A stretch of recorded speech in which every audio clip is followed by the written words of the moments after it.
A very good morning students. Last class में हमने phylum porifera sponges को detail में डील किया था. Today we will move on to the next phylum, that is phylum cnidaria, also called phylum coelenterata. आइए सबसे पहले इसके कुछ जनरल कैरेक्टर्स पढ़ते हैं जो हम लोग पहले भी डिस्कस कर चुके हैं. So the first general character, आप सब जानते हैं कि पॉरीफेरा तक सेल लेवल का बॉडी ऑर्गेनाइजेशन मिलता था और सीलेंट्रेटा से पहली बार टिश्यूज फॉर्म होना शुरू हो गए थे. So let us write that they have tissue level of organisation. That means tissues have formed which was not formed in porifera. So tissue level.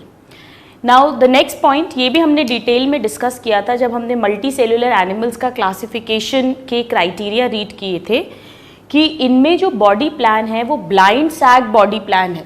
Students, अगर आपको याद हो, ब्लाइंड सैक का मतलब था कि ये एक बॉडी कैविटी, बॉडी वॉल है और इस बॉडी वॉल में एक ही कैविटी मिल रही थी सिंगल, जिसमें एक ही ओपनिंग थी. There was a single opening और यही माउथ की तरह भी वर्क कर रही थी, यही एनस की तरह भी वर्क कर रही थी. So they have blind sac body plan. Blind sac body plan. And what do we mean by this? It means that there is a single body cavity जो digestive tract की तरह function करेगी, single body cavity, लेकिन it will have a single opening with single opening. This is important. And this opening will function as mouth as well as anus. So the type of body plan is blind sac body plan. उसी class में students हमने symmetry को discuss किया था various multi cellular animals की, और हमने देखा था कि इसमें कैसी सिमेट्री मिलती है सीलेंट्रेटा में. It is radial symmetry. What do we mean by radial symmetry? मतलब इन्हें किसी भी प्लेन में कट करेंगे तो ये दो इक्वल पार्ट्स में डिवाइड हो सकते हैं. They can be divided into two equal parts in any number of planes going through the centre. Now the next point, ये जो ऑर्गेनिजम्स हैं दे आर कॉल्ड डिप्लोब्लास्टिक. हम इसे डिटेल में पढ़ चुके हैं. Diplo means two. That means these organisms are developed from two embryonic layers. And what are they? They have outer ectoderm and inner endoderm. आपको याद होगा हमने दो तरह से ऑर्गेनिजम्स को क्लासिफाई किया था, triploblastic and diploblastic. Ectoderm endoderm दोनों में मिलती है, पर क्योंकि ये डिप्लोब्लास्टिक है इनमें मीसोडर्म एब्सेंट होगी. This is very important point. एक क्वेश्चन पूछा जाता है कि डिप्लोब्लास्टिक ऑर्गेनिज्म में कौन सी germ layer will be absent. तो इन दोनों के बीच में क्या भरा होता है? There is a middle jelly like layer.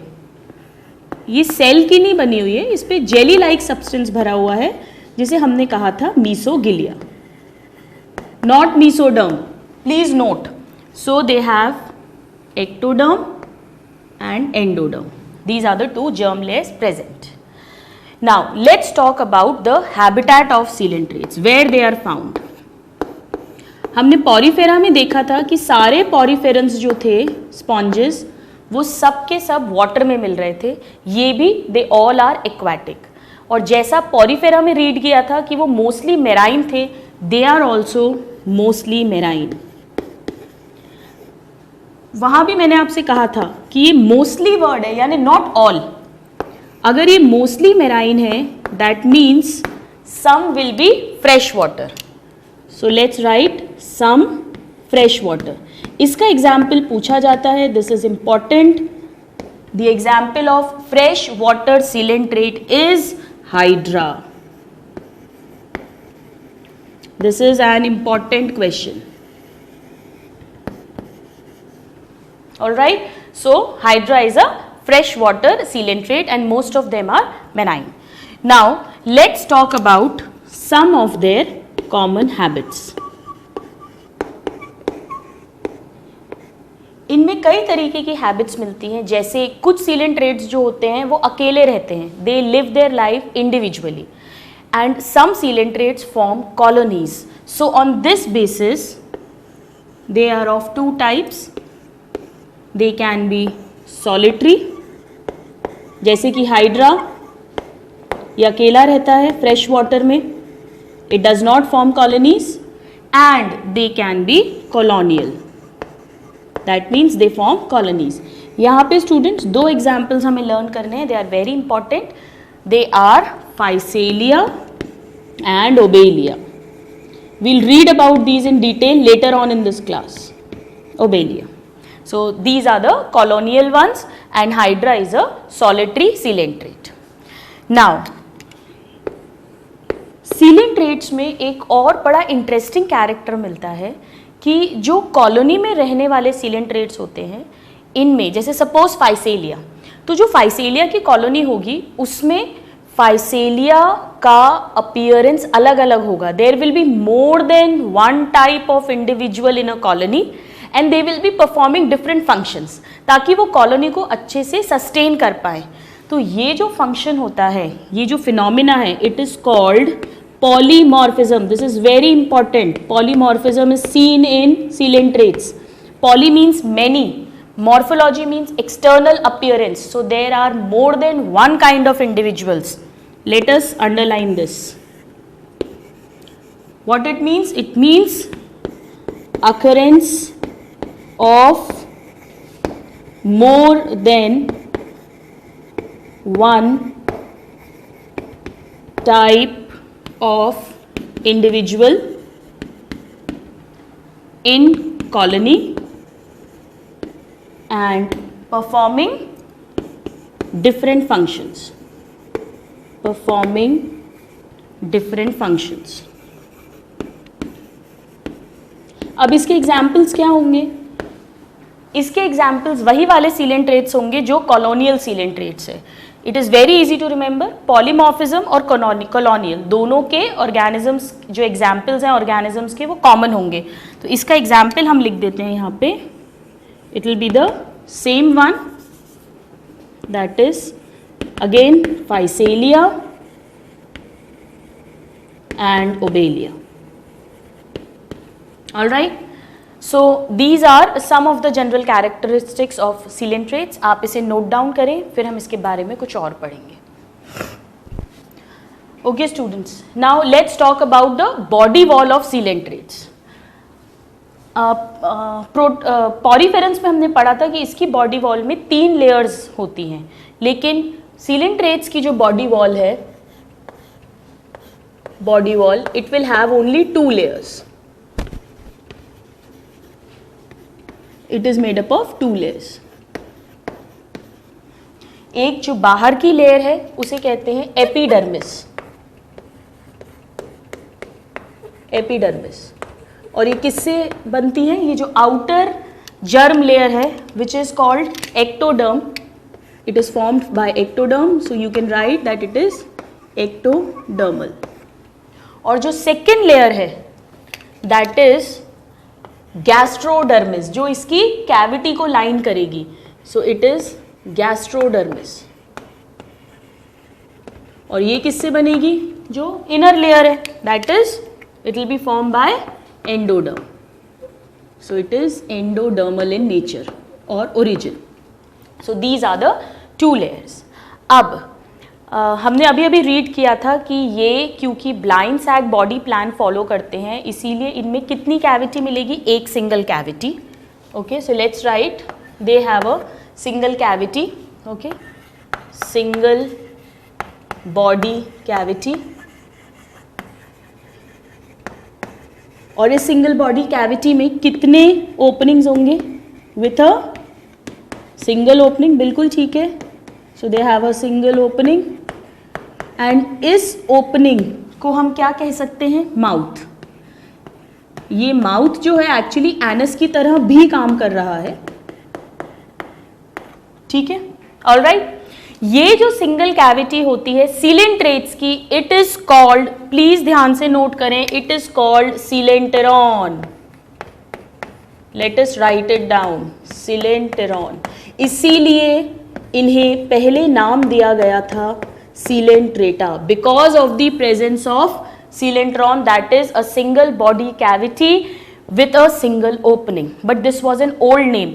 क्योंकि ये जो बॉडी कैविटी है ये हम आगे टीनोफोरा में भी पढ़ेंगे, तो ये इसका यूनिक कैरेक्टर नहीं है, इसीलिए सीलेंट्रेटा जो है it is the old name जिसे हमने ब्रैकेट में लिखा था, और जो न्यू नेम है इस फाइलम का वो निडेरिया है. क्यों है वो अभी हम थोड़ी देर में रीड करेंगे.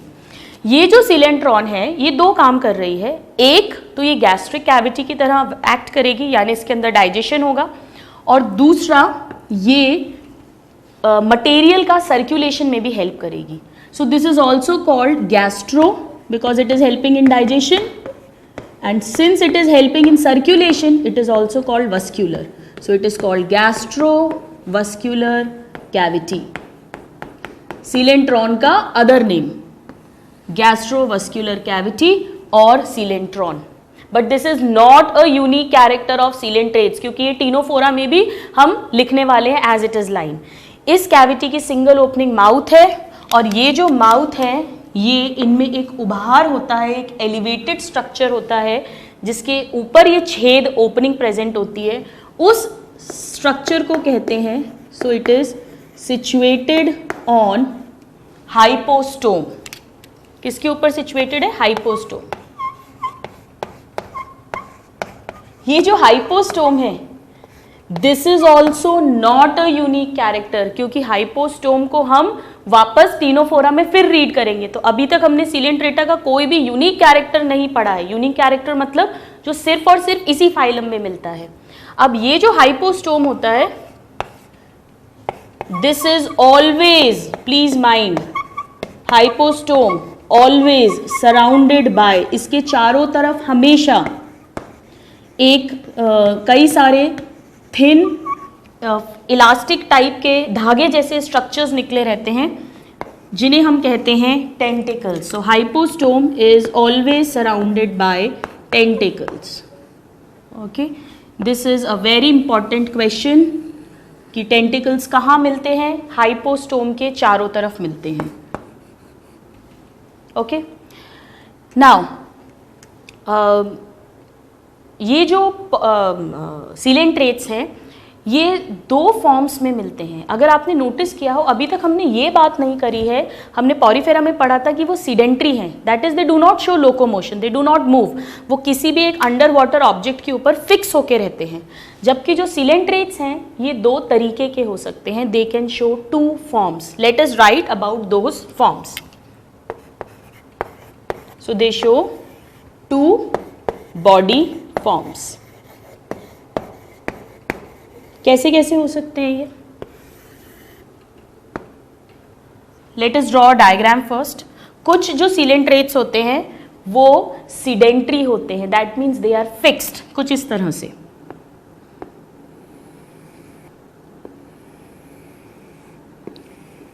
ये वाटर है, यहां पर ये फिक्स है, ठीक है, और ये इनकी कैविटी है gastrovascular, and this is the opening, single opening which we call mouth. और ये माउथ जो है उभरे हुए भाग पे हिस्से पर है, this will be the hypostome, ठीक है. और इसके चारों तरफ हमको मिलेंगे thread like filamentous structures which we call tentacles. इसका क्या फंक्शन है वो अभी हम थोड़ी देर में रीड करेंगे. Okay, so let us draw some of the tentacles like this. Okay, so they are sedentary. This is the gastrovascular cavity or the coelentron.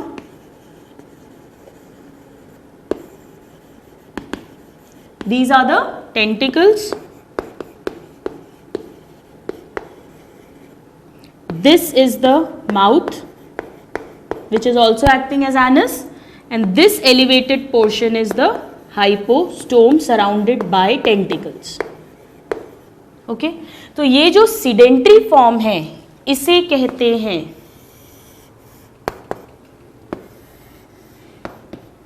This sedentary form is called polyp.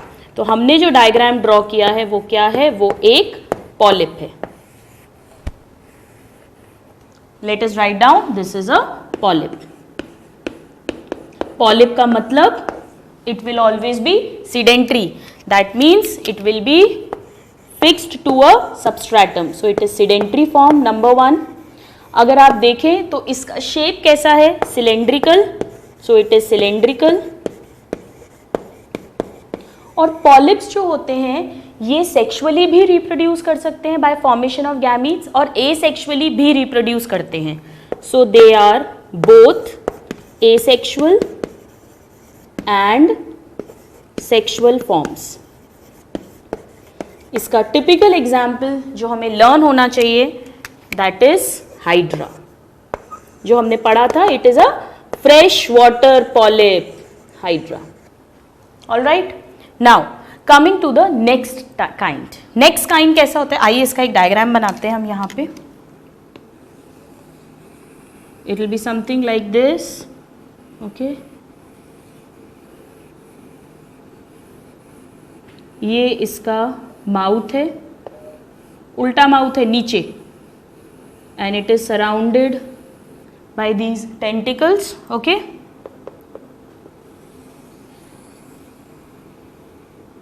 And this is the gastrovascular cavity, okay. तो ये इसकी गैस्ट्रोवस्कुलर cavity है। ये उल्टा है, अगर आप देखें, इसमें माउथ ऊपर था, इसमें mouth is downwards, this is the mouth, और ये माउथ है, तो यहाँ पे ये जो एलिवेटेड पार्ट होगा दिस विल बी हाइपोस्टोम।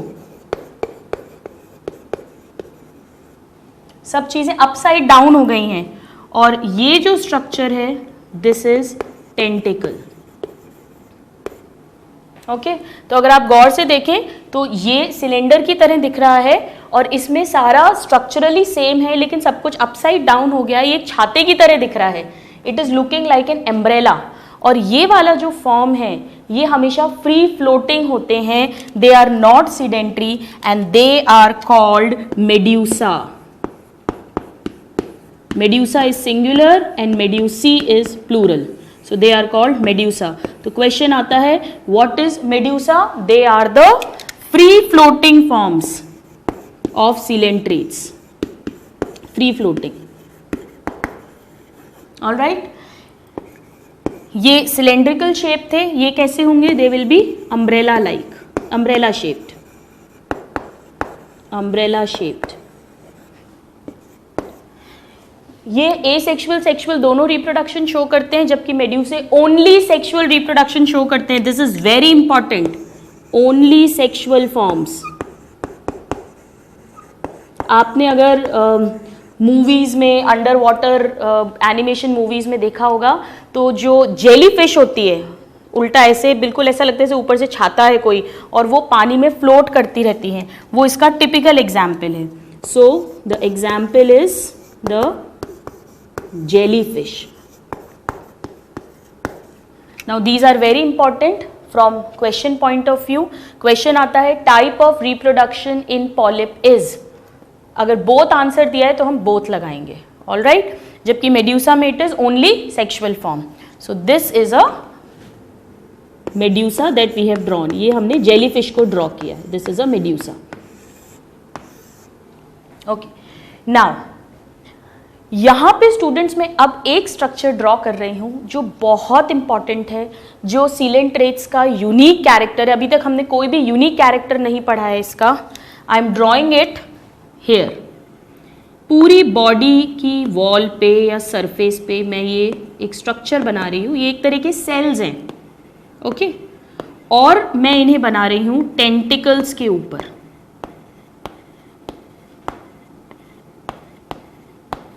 इस तरह से they are found everywhere on the tentacles and they are also found on the body surface. Let us draw them. और इसी तरह से यहां पर भी इनको टेंटिकल्स पे बनाया ऊपर। अब हमारा डायग्राम एक्चुअली कंप्लीट हुआ है। और इसी तरह से ये पूरी बॉडी वॉल पर भी अटैच्ड हैं. They are special cells. Now what are the special cells, what are they called and why they are important, ये हम रीड करेंगे. पहले आप इसको नोट डाउन करें, then we will talk about this. So now let's see ये क्या sales हैं जो पॉलिप और मेड्यूसे दोनों ही फॉर्म्स पे पूरी बॉडी के सरफेस पे और स्पेसिफिकली टेंटिकल्स पर प्रेजेंट है. आइए. So now students, these special cells are called cnidoblast. क्या कहते हैं इन्हें? They are called cnidoblast. और इन्हीं की प्रेजेंस के कारण इस फाइलम को कहते हैं Cnidaria. This is a unique character. Cnidoblast और किसी भी फाइलम में नहीं मिलेंगे. This is a very important question. Cnidoblast के 3 नाम और पढ़ेंगे हम. It is also called cnidocyte और निमैटोब्लास्ट. चारों नाम आपको लर्न होने चाहिए. क्वेश्चन किसी भी तरह से आ जाता है. निमैटोब्लास्ट और स्टिंजिंग सेल्स. स्टिंजिंग मतलब दंश कोशिकाएं. Stinging cells. Okay, so now let's talk about the very very important character. Number 1, it is a unique character of this phylum. Unique character. First unique character जो हमने रीड किया है, very important, please note this. इसी के नाम से इसको Cnidaria बोला है. Old name was Coelenterata because of the presence of coelenteron which is a single large gastrovascular cavity, but not a unique character, क्योंकि ये टीनोफोरा में भी मिलती है. तो इसका जो यूनिक कैरेक्टर है वो है नीडोब्लास्ट. कैसा होता है नीडोब्लास्ट, आइए इसको समझने की कोशिश करते हैं और इसका क्या फंक्शन होता है. Late us draw cnidoblast here. ये ओवल शेप का एक सेल होता है लाइक दिस, और इसके अंदर एक कैप्सूल होता है. ये रहा इसका कैप्सूल. ऑलराइट, ये दिस इज अ कैप्सूल. इस तरह से ये कवर्ड है सेल. ये इस सेल का न्यूक्लियस है. यूकैरियोटिक सेल है, so it will have a nucleus. Okay, यहाँ पे माइटोकॉन्ड्रिया वगैरह भी हो सकते हैं. जितने भी सेल ऑर्गेनेल्स हैं दे विल बी प्रेजेंट. नाउ ये जो सेल है Oval, this is a cnidoblast और अ नीडोसाइट. नीडोब्लास्ट, ठीक है. ये इसका है न्यूक्लियस. अब इस नीडोब्लास्ट के अंदर, प्लीज ध्यान से सुने आप, इस नीडोब्लास्ट के अंदर ये जो कैप्सूल है, इस कैप्सूल को कहते हैं निमैटोसिस्ट और nematocyte. So this is nematocyte. Okay, अब देखिए इसका नाम निमैटोब्लास्ट है और इसके ये सेल का नाम निमैटोब्लास्ट है, और इसके अंदर जो कैप्सूल है उसको अपन निमैटोसाइट या निमैटोसिस्ट कह रहे हैं. This capsule. इस कैप्सूल के अंदर एक धागा है, एक थ्रेड है, इस तरीके से इस पे लिपटा हुआ है लाइक दिस. ठीक है, और कुछ कांटे कांटे भी निकले हुए हैं यहां पे. They are called spines. Alright, और इस सेल पर ये एक स्ट्रक्चर है जिसे कहते हैं cnidocil. So this is the cnidocil. Okay, और ये जो है ये इस कैप्सूल का थ्रेड है जिसे हम कहेंगे थ्रेड ट्यूब. Thread tube. अब क्या होता है, ये जो निमैटोसिस्ट है या निमैटोसाइट है, और निमैटोसिस्ट यू कैन राइट,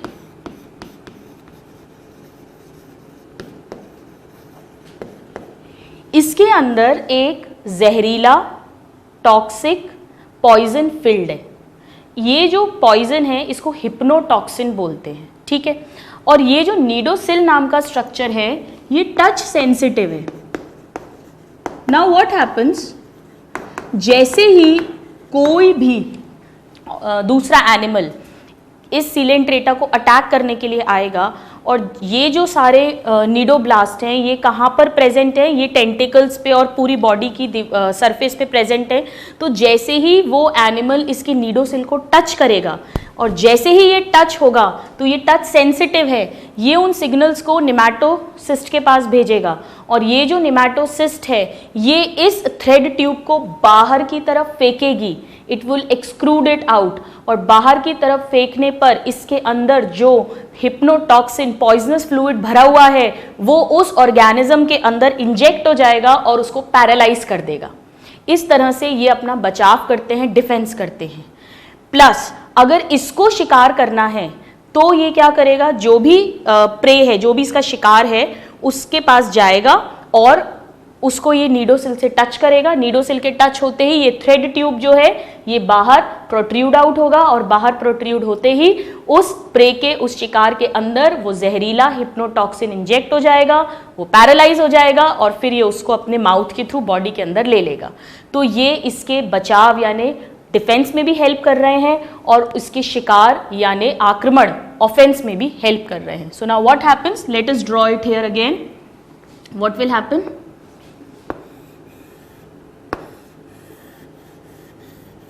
जैसे ही ये नीडोसिल टच होगी,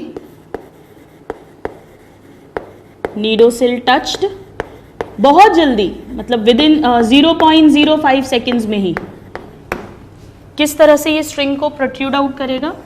ये सेल है, ठीक है, ये इसका कैप्सूल है, alright, this is the capsule and now this will B discharged. कुछ इस तरह से ये थ्रेड डिस्चार्ज होगा और इस थ्रेड के थ्रू जो टॉक्सिन है वो सामने वाले एनिमल के बॉडी में इंजेक्ट हो जाएगा। ये स्पाइन्स हैं, ये भी उसको हर्ट कर देंगे। Okay, so this is the discharged thread tube, discharged thread tube, ठीक है। और यहाँ पर ये न्यूक्लियस होगा, there will be mitochondria, all the structures present. Okay, so this is undischarged nidoblast and this is a discharged nidoblast. This is undischarged and this is discharged. So इस तरीके से ये अपना ऑफेंस एंड डिफेंस करते हैं, plus ये anchoring या attaching के भी काम आते हैं। तो स्टूडेंट्स यहाँ पर एक चीज़ बहुत अच्छे से ध्यान रखिए, अगर ये क्वेश्चन पूछा जाए which is the unique character of Coelenterata और उसमें एक ऑप्शन सीलेंट्रॉन हो और एक ऑप्शन नीडोब्लास्ट हो तो आप क्या आंसर लगाएंगे, नीडोब्लास्ट। सेकंड, नीडोब्लास्ट के अंदर निमैटोसाइट या निमैटोसिस्ट है, दिस इज वेरी इंपॉर्टेंट, ये बिल्कुल अच्छे से याद होना चाहिए। सेल का नाम नीडोब्लास्ट है और सिस्ट जो है वो निमैटोसिस्ट है। Okay, so now let us write down the second point, that what is nematocyst, nematocyst?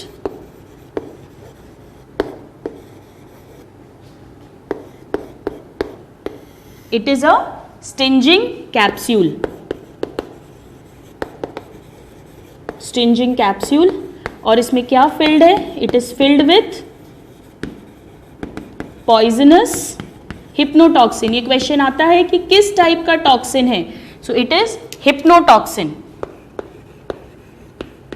ये याद होना चाहिए, it should be learn by heart that the toxin found is hypnotoxin. Okay, and it is injected and it paralyse the prey, paralyse the prey. Okay, तो किस तरह से work करती है ये, bye paralyzing the prey with the help of hypnotoxin present inside nematocyst or nematocyte which is inside nidoblast. So now let us write down the third point, that is the functions of nidoblast. ये बहुत important है, I will again repeat because this is a unique character of this phylum. क्या क्या functions हो गए अब आप लोग बता सकते हो। पहला, ऑफेंस मतलब अटैक करना, that is capturing of prey, अपने शिकार को पकड़ने में। फंक्शंस जो है, this is a very important question, इस पे एमसीक्यू भी आते हैं और थ्योरी में भी पूछा जाता है. सेकेंड इज डिफेंस, खुद को बचाना by attacking the enemy. And third is anchorage, that is attaching to some substratum in the free floating forms obviously. So this is all about the nidoblast. आप इसे now let's move ahead. आइए अब हम कुछ और characters, important features पढ़ते हैं coelenterates के. हमने अभी तक देखा कि जो सिलेंट्रेट्स हैं वो दो बॉडी फॉर्म्स में मिल रहे थे, एक polyp which is sedentary form cylindrical और एक medusa which is free floating form.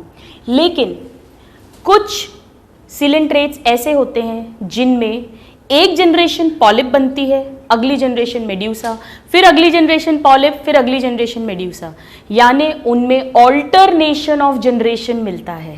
This is very important, इस पे बहुत क्वेश्चन पूछा जाता है. That phenomena is known as metagenesis. Okay, so metagenesis किन में मिलता है? सिलेंट्रेट्स का इंपॉर्टेंट कैरेक्टर है. And what do we mean by this? Metagenesis is alternation of generation, alternation of generation between कौन कौन से? one will be polyp form and one will be medusa. So between polyp, that is sedentary, and medusa, that is free floating forms, medusa forms. इसको हम किस तरह से समझ सकते हैं? जैसे सपोज ये एक पॉलिप फॉर्म है, इसका सपोज फर्स्ट जनरेशन पॉलिप है, फिक्स्ड फॉर्म है, इसमें एसेक्सुअल रिप्रोडक्शन होगा. ये बहुत इंपॉर्टेंट है, इसको प्लीज ध्यान से समझें कि किस में कौन सा रिप्रोडक्शन हो रहा है. सो पॉलिप में होगा एसेक्सुअल रिप्रोडक्शन, और वो किस प्रोसेस के थ्रू होगा? बडिंग, बड्स बनेंगी बाहर की तरफ बाय बडिंग, और इससे बन जाएगा मेड्यूसा फ्री फ्लोटिंग. ये अगली जनरेशन होगी मेड्यूसा, और फिर इस मेड्यूसा में होगा sexual reproduction.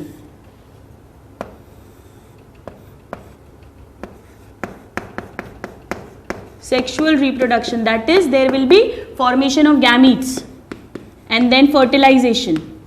All right, so this is very important students, please note, polyp will reproduce asexually and medusa will reproduce sexually. ये दोनों पे questions पूछे जाते हैं, this is important.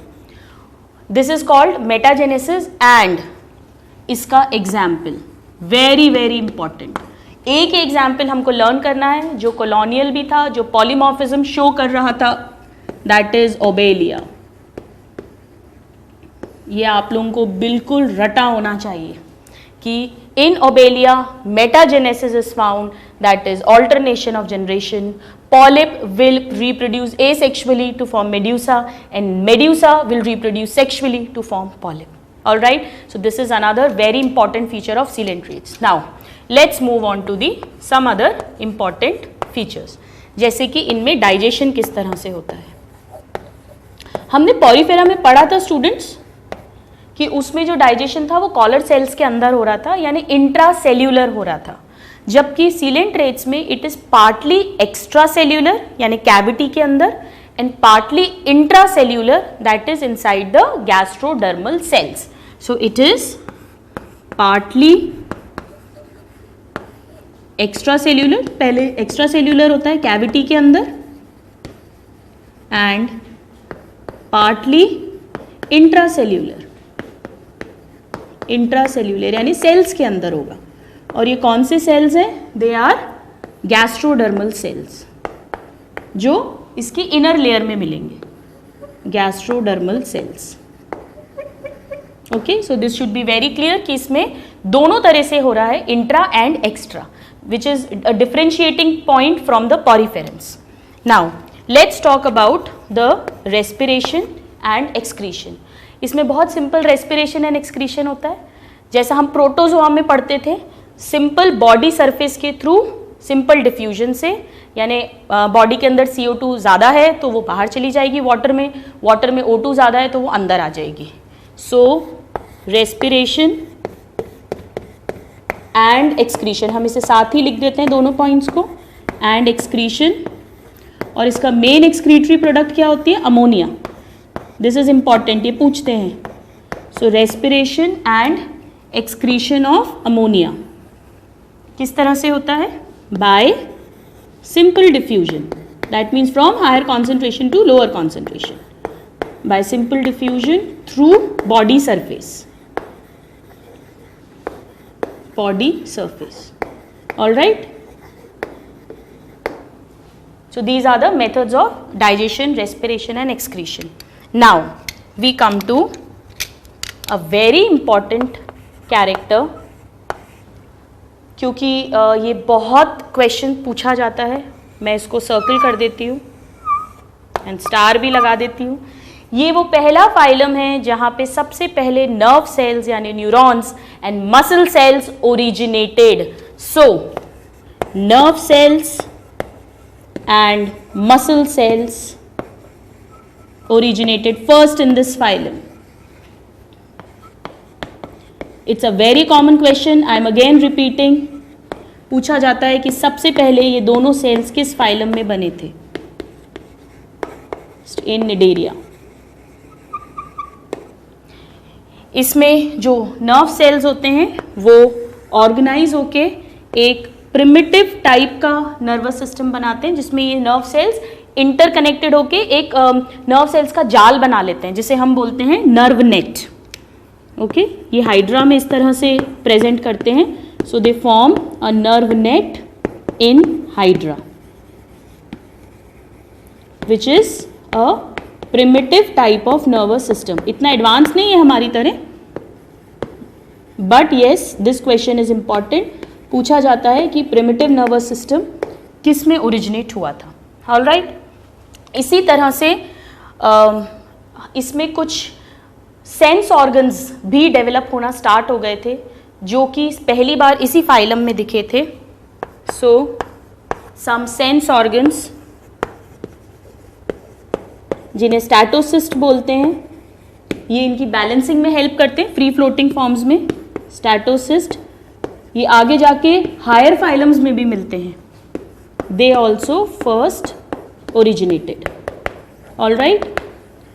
So please यहाँ पे अच्छे से नोट करें. हमने मेटाजेनेसिस और नर्व सेल्स ये दोनों पे बहुत क्वेश्चन पूछते हैं. आप इसे नोट करें, then we'll read about the reproduction. आइए now let's read about the reproduction in coelenterates. Now we'll talk about the reproduction. अभी अभी हमने स्टूडेंट्स बात की थी इस लेक्चर में स्टार्टिंग में कि इसमें दो फॉर्म्स होते हैं. एक सीडेंट्री फॉर्म होता है जिसे पॉलिप कहते हैं, और एक फ्री फ्लोटिंग फॉर्म होता है जिसे मेड्यूसा कहते हैं. मैंने आपको बताया था कि पॉलिप सेक्सुअल एंड एसेक्सुअल दोनों रिप्रोडक्शन शो करते हैं, जबकि मेड्यूसा जो फ्री फ्लोटिंग फॉर्म्स हैं दे show only sexual reproduction. So accordingly इसमें हम लिखेंगे ए पॉलिप्स का reproduction. So polyps, how do they reproduce? They have two methods, all right. In favorable conditions, that means when they have adequate environmental conditions, they reproduce asexually. और asexually भी कैसे reproduce करते हैं? ये बड्स बनाते हैं अपने बॉडी के सरफेस पे. That is called exogenous buds. So bye formation of exogenous buds. This is important. ये क्वेश्चन पूछते हैं कि एसेक्सुअल रिप्रोडक्शन किस तरह से होता है? By the formation of buds, that is by budding. और अनफेवरेबल कंडीशंस में they reproduce by sexual reproduction, that is by the formation of gametes. यहाँ पर important ये है कि पॉलिप्स दोनों तरह से रिप्रोड्यूस करते हैं, asexually as well as sexually. This should be kept in mind. Now let's talk about the reproduction in the free floating forms or medusae. They are only sexually reproducing animals, so they will reproduce only by sexual reproduction, only sexual by formation of gametes. अब क्योंकि इनमें sexual reproduction हो रहा है तो हमें पता होना चाहिए कि यूनिसेक्सुअल हैं या बाइसेक्सुअल हैं. सो दे आर कैसे होते हैं ये? Mostly unisexual. यहाँ पे इंपॉर्टेंट पॉइंट नोट करें आप, मैंने लिखा है मोस्टली, मतलब कुछ क्या हो सकते हैं बाइसेक्सुअल, जबकि जब हमने पॉरीफेरा पढ़ा था तो हमने लिखा था कि they are all bisexual. This is important. So they are mostly unisexual. Now the type of fertilization, इनमें भी पॉरीफेरा की तरह जो स्पर्म और ओवा का फर्टिलाइजेशन है वो इनसाइड द बॉडी होता है. That means they also show internal fertilization. That is fertilization inside the body of the animal. And now the type of development. हमने डिस्कस किया था लास्ट क्लास में, दो तरह से डेवलपमेंट होता है. या तो यंग वन बॉर्न होता है जो बिल्कुल अपने अडल्ट की तरह होता है, this is called direct development. And there is another type of development indirect, जिसमें लार्वल स्टेज प्रेजेंट होगी. तो यहाँ पे भी पॉरीफेरा की तरह they show indirect development. And by this we mean that larval stage will be present, larva present. Now you should know the name of the important larval stages. So let's write them down here. The larval stages. इसमें students आपको दो larval stages याद करनी है जिन पे question पूछते हैं. Okay. One is called planula. Planula जो है ये लार्वा है किसका? ओबेलिया का. Okay. And the second is ephyra. Ephyra जो है ये लार्वल स्टेज होती है जेलीफिश की, which is a free floating form and it's zoological name is Aurelia. तो ये दोनों पॉइंट्स जो हैं ये बहुत इंपॉर्टेंट है, इन पे क्वेश्चन पूछते हैं. इन लार्वल स्टेजेस के नाम आपको बाय हार्ट लर्न होने चाहिए. Planula larval stage and ephyra larval stage. So you please note this down, the reproduction part. Then we will move on to the classification of coelentrates. So now let's see the classification.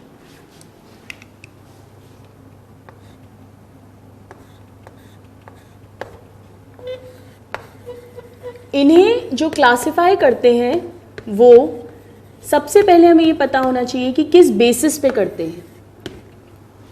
They are classified on the basis of dominance of polyp and medusa forms. यानी इनकी life cycle में इनमें जो organisms मिल रहे हैं वो medusa है free floating, या वो पॉलिप हैं, या दोनों तरह के एनिमल्स फाउंड हो सकते हैं. So the basis of classification is on the basis of dominance of polyp and medusa forms. All right? इन्हें 3 क्लासेस में क्लासिफाई किया जाता है. Number 1 is called class Hydrozoa. Hydro means water. Okay, वैसे तो ये सभी वाटर में ही मिलते हैं, हम पहले ही पढ़ चुके हैं. So the first class is Hydrozoa. Hydrozoa के अंदर जो एनिमल्स मिलते हैं, सीलेंट्रेट्स मिलते हैं, ये पॉलिप भी हो सकते हैं और ये मेड्यूसा भी हो सकते हैं. So both polyp and medusa.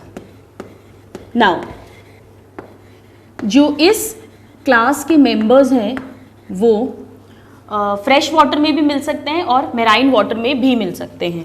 So they can be found in both fresh water, जैसे हाइड्रा इसका एग्जाम्पल है, और मोस्टली हमने पढ़ा ही था कि ये क्या होते हैं, मेराइन होते हैं. So both fresh water and marine coelenterates are found. Now the next point, इनकी जो मीसोगिलिया होती है उसमें कुछ सेल्स या फाइबर्स मिलते हैं जो इस क्लास में नहीं मिलते हैं. So no cells and fibres in mesoglea. Mesoglea क्या थी? एक्टोडर्म और एंडोडर्म के बीच की non cellular jelly like layer. ठीक है. So they are both polyp and medusa forms can be found. They can be both freshwater and marine, and there are no cells in the mesogilia. Now the examples.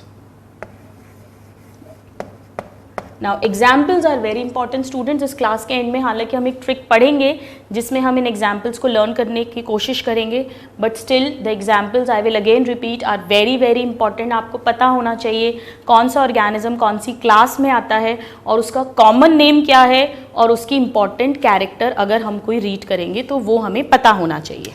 आइए इसके examples लिखते हैं. The first example is hydra. Hydra कैसा है? It is a fresh water coelenterate और ये कैसा रहता है? फिक्स्ड फॉर्म में रहता है. So it is a fresh water polyp. Now the next example of this class. इसमें हम टोटल 6 एग्जाम्पल्स रीड करेंगे. Next is Obelia. ओबेलिया का कॉमन नेम है सी फर. इट इज ऑल्सो कॉल्ड सी फर.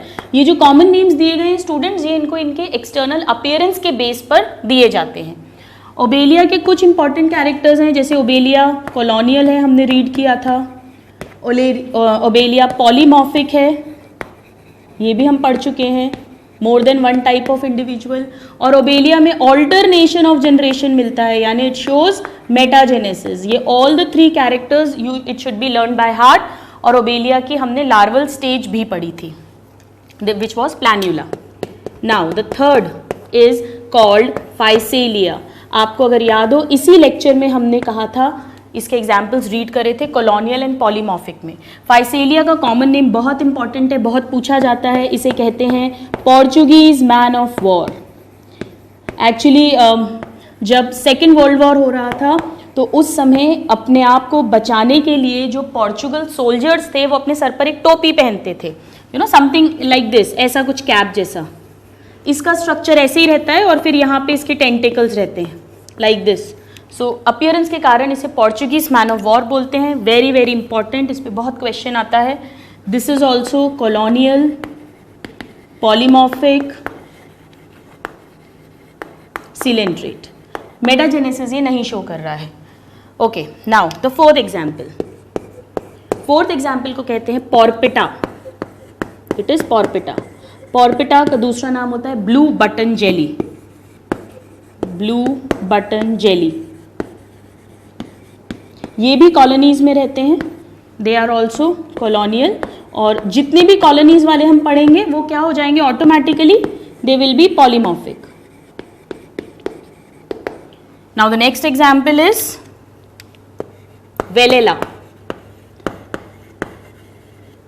वेलेला जो होता है इसे कहते हैं cell by the wind.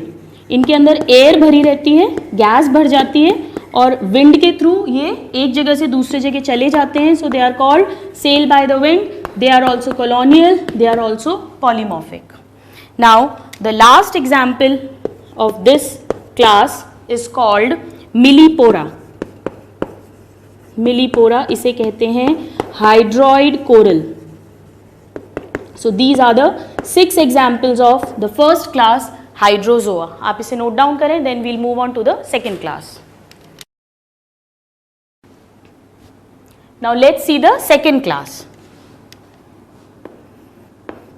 It is called class Scyphozoa.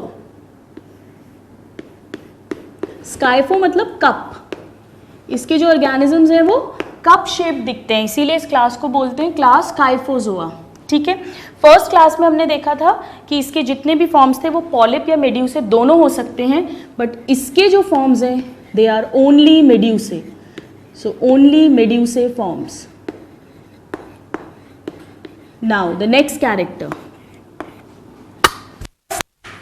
First class में we read that the forms can be found in both fresh water as well as in marine water, but here they are found only in marine water. They are exclusively marine. Only in marine water they are found. All right. Now the third point is कि वहाँ पे मीसोगिलिया में sales और fibres absent थे, यहाँ पर मीसोगिलिया has cells and fibers. So all the medusae forms are classified under this second class. Now let's see the examples. इसमें हमें 3 examples important learn करने हैं. इसमें सारी jellyfish आती हैं. Medusae forms umbrella like, free floating. So the first example is called Aurelia, जिसका हमने Ephyra larval stage भी read की थी. Aurelia को कहते हैं moon jelly. Okay, this is a jellyfish like a moon, so it is moon jelly. Then second is called Rhizostoma. ये भी एक jellyfish का ही genus है, so it is Rhizostoma. This is called jellyfish again. इसका एक important character है students जिस पे question पूछते हैं. राइजोस्टोमा के केस में कई सारे मेड्यूसा फॉर्म्स एक साथ इकट्ठे हो जाते हैं और सबका सिंगल माउथ है, तो दूर से देखने पे ऐसा लगता है जैसे इसके मेनी माउथ हैं. So it has many mouth. और ये क्यों है? Because many medusae come together. Alright, ऐसा नहीं है कि इसके माउथ बहुत सारे हैं, तो सिंगल ओपनिंग ही इसमें, like other coelenterates. And the third important example is, अब यहाँ एक मून जेली है तो एक क्या होनी चाहिए? Sun jelly. So it is called Cyanea. That is sun jelly. आप इसे नोट डाउन करें, then we'll read about the last and the third class of coelenterates. Now let's see the third class. This is the last class. This is called class Anthozoa. Antho का मतलब होता है flower. इनका appearance इस तरह से होता है जैसे कोई फ्लावर हो. So they are Anthozoa. First class में पॉलिप एंड मेड्यूसे दोनों फॉर्म्स थे. सेकेंड क्लास में केवल मेड्यूसे फॉर्म थे. और थर्ड क्लास में only polyp forms. So only polyp forms. ये भी सिर्फ मेराइन वाटर में मिलते हैं. So we can write that they are exclusively marine. और लास्ट क्लास की तरह इनकी मीजोगिलिया में भी सेल्स एंड फाइबर्स प्रेजेंट होते हैं. So cells and fibres present. केवल फर्स्ट क्लास हाइड्रोजोआ में ये एब्सेंट थे. Present in mesoglea. अब यहाँ पे स्टूडेंट्स एक चीज़ नोट करिए जो अभी तक हमने बात नहीं करी. इस क्लास के मोस्ट ऑफ द मेंबर्स अपने चारों तरफ कैल्शियम कार्बोनेट का एक शेल, एक एक्सोस्केलेटन प्रोड्यूस करते हैं. इस तरीके के सीलेंट्रेट्स को हम कहते हैं कोरल्स. और ये हमेशा क्या होंगे? पॉलिप, क्योंकि ये इस क्लास के मेंबर्स हैं जो सारे के सारे क्या हैं? Polyps. So most of the members secrete. Now this is important. Calcium carbonate exoskeleton known as corals. पूछते हैं कि कोरल्स फॉर्म्स जो हैं वो कैसे होते हैं, मेड्यूसी या पॉलिप? तो क्या आएगा answer? They are always polyp. Number 1. Number 2, corals का स्केलेटन कैसा होता है? एक्सोस्केलेटन होता है. और किसका बना होता है? कैल्शियम कार्बोनेट का बना होता है. Every word is a question for your exam. Now let's write the examples. अब स्टूडेंट्स अभी हमने लिखा है मोस्ट, यानी नॉट ऑल मेंबर्स, तो इसे हम 2 में क्लासिफाई करेंगे. पहले हम वो एग्जाम्पल्स लिखेंगे जिसमें कैल्शियम कार्बोनेट का स्केलेटन नहीं मिलेगा. So the first category will be, they are called sea anemones. Anemones मतलब दानव. ये ऐसे दिखते हैं जैसे समुद्री दानव हो, सी एनिमॉन्स. और इनमें जो स्केलेटन है ये क्या होगा? एब्सेंट होगा. Skeleton absent. ये इंपॉर्टेंट है, ये पूछा जाता है. Okay, they are members of this class but the skeleton is absent. क्या क्या एग्जाम्पल्स हैं इसके? There are 2 examples basically which we have to learn. One is called, sea anemone का है Adamsia, Adamsia, alright. And the second example is called Metridium. ये दोनों ही sea anemones हैं और दोनों में ही स्केलेटन एब्सेंट मिलेगा. Now the second category is called corals. Corals, that means CaCO3 skeleton is present. All right. So now let's write down the examples. इसमें हमें 6 examples read करने हैं. सबके common नाम आपको आने चाहिए. It should be learned by heart. So let's write them down one by one. The first is called Meandrina. Very important. Several times asked in the exams. मैं इस पे डबल स्टार लगा रही हूँ.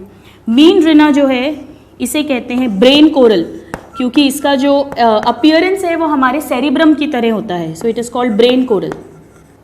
Now the second example is Madrepora. Madrepora, this is known as stag horn coral. ये stag के horn की तरह दिखता है, सींग की तरह. So it is stag horn coral. All right. The third example is Tubipora.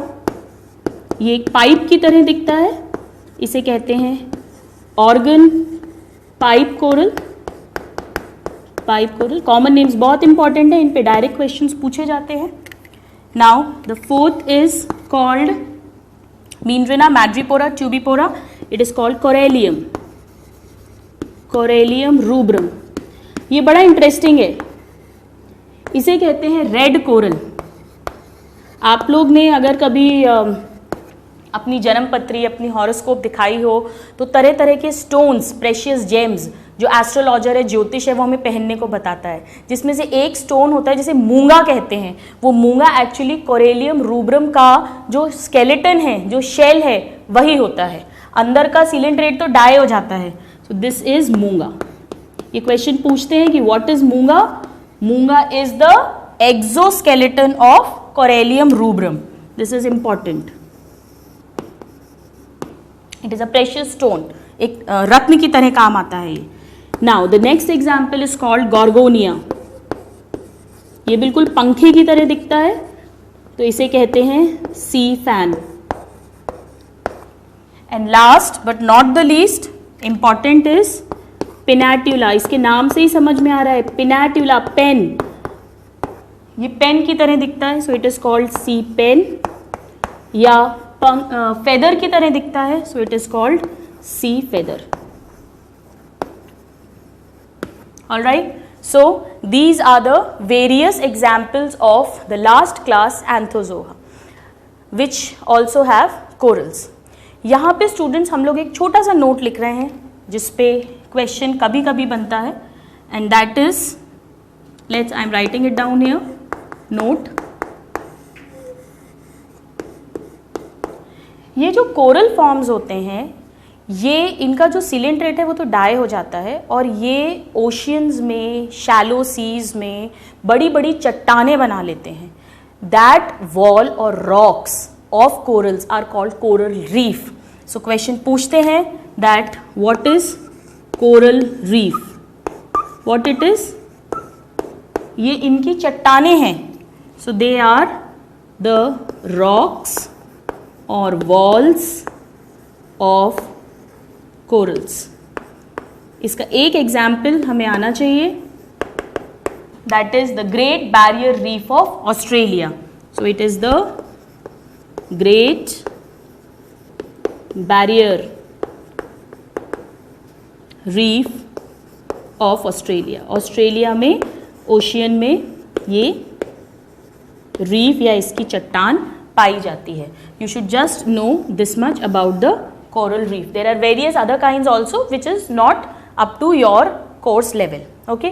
आप इसे नोट करें. अब लास्ट में हम एक ट्रिक पढ़ेंगे, जैसा हम हर क्लास में रीड करते हैं, जिसमें हम सारे एग्जाम्पल्स को एक ट्रिक की हेल्प से लर्न करने की कोशिश करेंगे. Please note it down.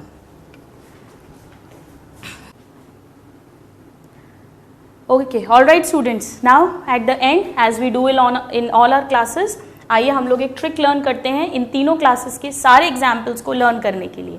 So the trick is Hari Om Vishnu. ये तीनों भाई हैं, हरि ओम विष्णु. पेरेंट्स यानी पापा एंड मम्मी के साथ कार. कौन सी कार है? They are very rich. So Audi में मार्केट में क्या क्या लेने गए हैं? टेबल. टेबल के साथ चेयर लेनी पड़ेगी. इस टेबल के ऊपर रखने के लिए ग्लोब, पढ़ने के लिए पेन लेने गए. So the trick is Hari Om Vishnu. Parents पापा मम्मी के साथ कार ऑडी में मार्केट में table, chair, globe and pen लेने गए. आइए, let's write all the examples one by one. Now these 6 are the examples of first class hydrozoa. H stands for Hydra. O stands for Obelia. Obelia. V stands for Velela, जो sail by the wind था. P stands for Physalia, that is Portuguese man of war. Physalia. Another P stands for Porpita, that is blue button jelly. And M stands for Millipora, that is hydroid coral. So these all 6 are the examples of hydrozoa. Now let's learn the examples of second class, जो सारे के सारे medusa forms थे. So let us write them down, students.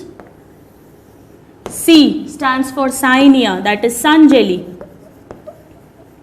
A stands for Adamsia. Sorry, it is Aurelia. I'm sorry.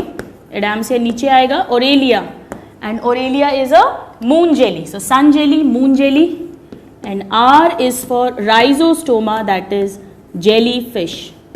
Rhizostoma. So this car is the member of class Scyphozoa. अब कौन सी car में गए हैं? ऑडी में. आइए सब एग्जाम्पल्स लिखते हैं. पहले 2 एग्जाम्पल्स जो हम लिख रहे हैं ये दोनों ही नॉन स्केलेटन वाले एंथोजोआ हैं. So the first example is Adamsia and the next example is Metridium. और ये दोनों में क्या है? स्केलेटन एब्सेंट है.